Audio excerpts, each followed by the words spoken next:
Hi friends, welcome to my channel. இந்த வீடியோவில் நம்ம ரெசின் எப்படி கலக்கி மோல்டில் ஊற்றுறதுன்னு பார்க்க போகிறோம் ஃப்ரெண்ட்ஸ். வாங்க வீடியோக்குள்ளே போகலாம்.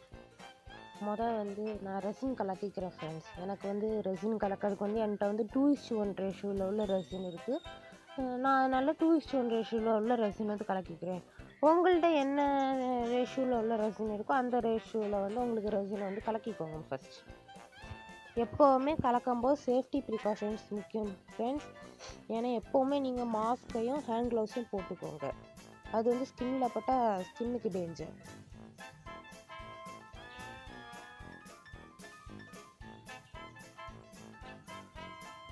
இப்போ பாருங்கள் ஃப்ரெண்ட்ஸ், அதை கலக்கும்போது எப்போவுமே ஏதாவது ஒரே டைரெக்ஷனில் கலக்குங்க. எப்போவுமே மாற்றி மாற்றி கலக்குனீங்கன்னா நிறைய ஏர் பபிள்ஸ் ஃபார்ம் ஆயிரும். கலக்கி முடித்த பிறகு 5 to 10 மினிட்ஸ் காய விட்டுக்கோங்க ஃப்ரெண்ட்ஸ். அது அப்போ தான் அந்த பப்பி பர்ஸ்ட் ஆகும் எல்லாமே. இப்போ ஃப்ரெண்ட்ஸ், எந்த மோல்டில் உங்களுக்கு ரெசின் பண்ண போகிறீங்களோ அந்த மோல்டை எடுத்து தின் லேயரில் அந்த ரெசினை ஊற்றிக்கோங்க. முடிஞ்சளவு தின் லேயரை ஊற்றுங்க ஃப்ரெண்ட்ஸ், அதுதான் பெஸ்ட்டு.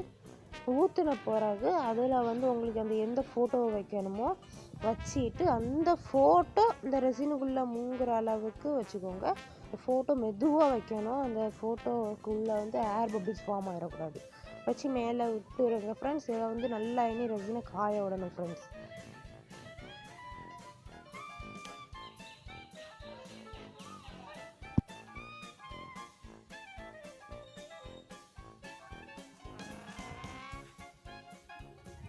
இப்போ பாருங்கள் ஃப்ரெண்ட்ஸ், இந்த ரெசின் நல்லா காஞ்சிடுச்சு. இப்போ நெக்ஸ்ட் லேயர் மாடலுக்கு வேண்டி நான் ஒரு 6 கலர்ஸ் மிக்ஸ் பண்ணி வச்சுருக்கேன். உங்களுக்கு ஏதாவது ஒரு 6 கலர் 12 கலர் உங்களுக்கு பிடிச்ச கலர்ஸ் ஏதாவது உங்களுக்கு தெரிஞ்ச கலர்ஸ் மிக்ஸ் பண்ணி எடுத்துக்கோங்க.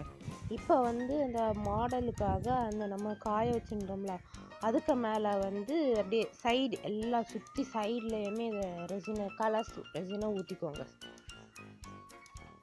நான் இப்போ ஹேண்ட் க்ளவுஸ் போடல, எனக்கு ரொம்ப ஹீட்டாக இருந்துச்சு, ஊற்ற வராதுன்னு. நீங்கள் எப்போவுமே போட்டுக்கோங்க. போடலைனாலுமே பத்திரமா ஊற்றுங்க. உங்கள் கையில் அந்த ரெசின் பற்றக்கூடாது ஃப்ரெண்ட்ஸ். Be careful. இப்போ சென்டரில் உங்களுக்கு அந்த கலர் வந்துச்சுன்னா பிரச்சனை இல்லை. நீங்கள் கொஞ்சம் கொஞ்சம் அந்த கலர்ஸ் ஊற்றிருந்தீங்கன்னா சென்டரில் கிறிஸ்டல் க்ளீன் ரெசினை ஊற்றி விட்ருங்க ஃப்ரெண்ட்ஸ். ஏன்னா சென்டரில் நம்மளுக்கு ஃபோட்டோ இருக்கனால நம்மளுக்கு அது தெரியாது ஃப்ரெண்ட்ஸ். ஸோ இதை ஊற்றின பிறகு நல்லா ட்ரை ஆக விட்டுருங்க ஃப்ரெண்ட்ஸ்.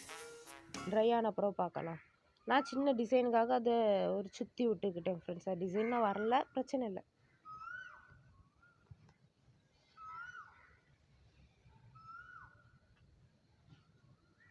இப்போ பாருங்கள் ஃப்ரெண்ட்ஸ், நம்மளுக்கு அட்டகாசமான இது ரெடி ஆகிடுச்சு ஃப்ரெண்ட்ஸ். உங்களுக்கு இந்த வீடியோ பிடிச்சிருந்துன்னா லைக் பண்ணுங்கள், ஷேர் பண்ணுங்கள், கமெண்ட் பண்ணுங்கள். உங்களுக்கு இதில் என்ன பிடிக்கலன்னு கமெண்ட் பண்ண மறந்துடாதீங்க ஃப்ரெண்ட்ஸ். பாய்.